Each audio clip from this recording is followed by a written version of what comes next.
Olá a todos e bem-vindos a mais um The Deep Dive.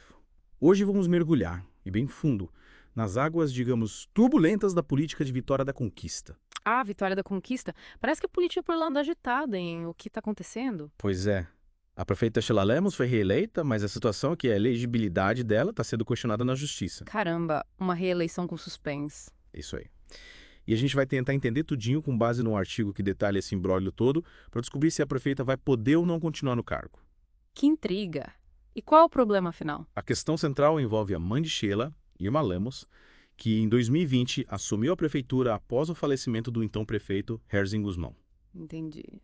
E o que isso tem a ver com a reeleição da filha? Os opositores alegam que, com Irma assumindo a prefeitura, isso configuraria um segundo mandato familiar. Um segundo mandato familiar. Isso mesmo. E com a reeleição de Sheila, teríamos um terceiro mandato seguido da mesma família, o que é proibido pela lei brasileira. Ah, tá. Entendi a lógica. Estão acusando a prefeita de burlar a lei para se manter no poder. E qual é o nome dessa jogada? Eles chamam isso de inelegibilidade reflexa. Inexigibilidade. Reflexo. Interessante. Parece um daqueles conceitos jurídicos complexos. E a gente vai desvendar esse mistério.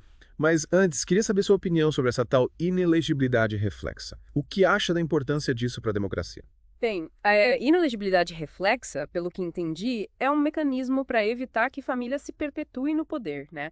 Garante a alternância e impede que grupos políticos dominem o cenário por muito tempo. É como um freio no poder, sabe? Faz sentido, é como um antídoto contra as velhas oligarquias. Exatamente. É uma forma de garantir que o poder circule, que novas lideranças tenham chance de surgir e de representar diferentes interesses. E no caso da prefeita Sheila Lemos, como essa inelegibilidade reflexa se aplica? É aí que a coisa fica interessante. Pelo que você disse, a Irma Lemos, mãe da prefeita, assumiu o cargo depois da eleição de 2020, certo? Isso mesmo. Então, a pergunta é: esse período em que ela atuou como prefeita, mesmo assumindo após a eleição, conta como um mandato definitivo? É a pergunta de R$ 1 milhão.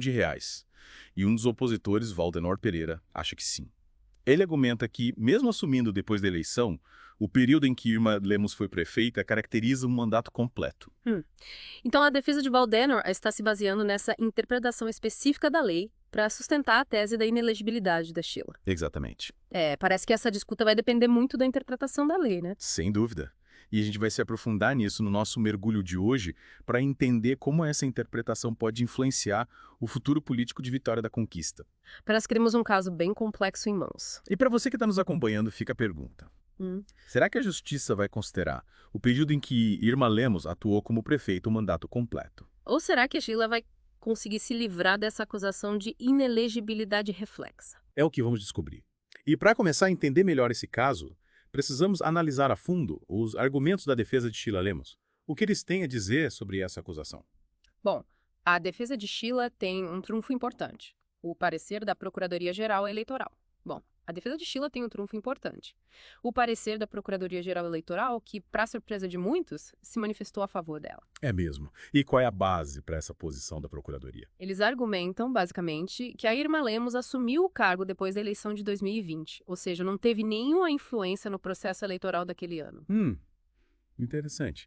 Então, para a Procuradoria, o fato da substituição ter acontecido depois da eleição meio que tira o problema da jogada. Exatamente. Eles estão se baseando numa interpretação, digamos, mais literal da lei, focando especificamente no período de 6 meses antes da eleição. Sim, sei. A regra é clara.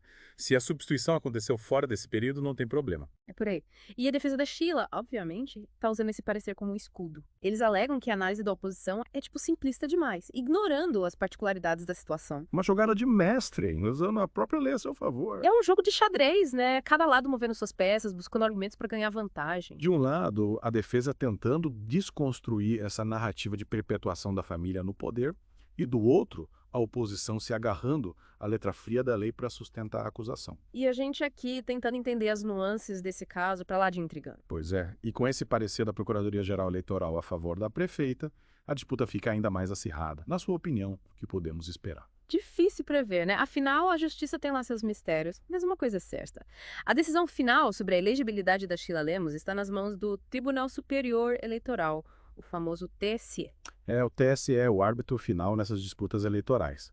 E a palavra do ministro André Ramos Tavares, relator do caso, vai ter um peso enorme nessa decisão. Com certeza. A decisão dele pode influenciar não só a política local, mas também servir de base para casos parecidos em todo o país. Imagina o impacto disso. As implicações vão muito além de Vitória da Conquista, né? Estamos falando de um precedente que pode mudar a forma como o poder familiar se manifesta na política brasileira. Exatamente.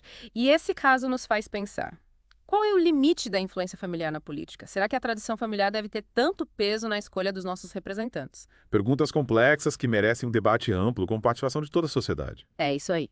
Um debate aberto, transparente, onde todos possam expressar suas opiniões e contribuir para a construção de uma democracia mais justa e representativa. E nós, aqui no The Deep Dive, vamos continuar acompanhando esse caso de perto, trazendo todas as informações e análises para você formar a sua própria opinião. Fique ligado, porque essa história ainda vai render muito. E essa história da prefeita Sheila Lemos e a tal inelegibilidade reflexa me fez pensar em como esse tipo de situação se desenrola em outros países. Você tem alguma ideia? É bem interessante observar como diferentes países lidam com a questão do poder familiar na política, né? Em alguns lugares, a preocupação com a concentração de poder em dinastias políticas é bem forte.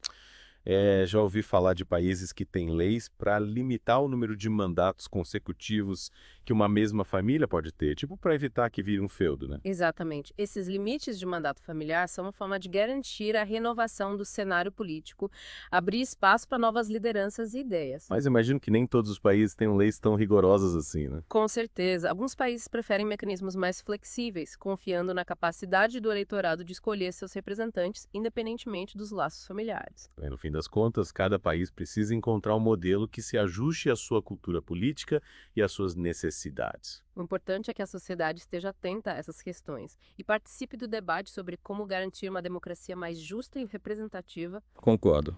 Afinal, a democracia se constrói com a participação de todos. E por falar em participação, vamos voltar para a Vitória da Conquista. Qual a sua aposta para o desfecho desse caso? Difícil dizer, né? A decisão do TSE é realmente imprevisível. Mas uma coisa é certa. O futuro político da prefeita Sheila Lemos está em jogo. Verdade. E essa decisão pode ter um impacto enorme, não só para ela, mas para outros políticos que podem se encontrar em situações parecidas no futuro. Imagina o precedente que isso pode criar. Se o TSE decidir a favor da Sheila, pode abrir uma brecha para que outros políticos contestem a inelegibilidade reflexa. E se decidirem contra ela, a lei pode ser aplicada com mais rigor, dificultando a vida de quem tenta se beneficiar de laços familiares para se manter no poder. De qualquer forma, o caso da prefeita Sheila Lemos já nos proporcionou um belo mergulho nas complexidades da política brasileira. E um aprendizado importante sobre como a lei e as suas interpretações podem influenciar o destino de uma cidade, de uma carreira política e até mesmo do país como um todo. Com certeza. E para quem nos acompanhou até aqui, fica o convite para continuar refletindo sobre essas questões. Afinal, democracia é um processo contínuo que exige a nossa atenção e participação. É isso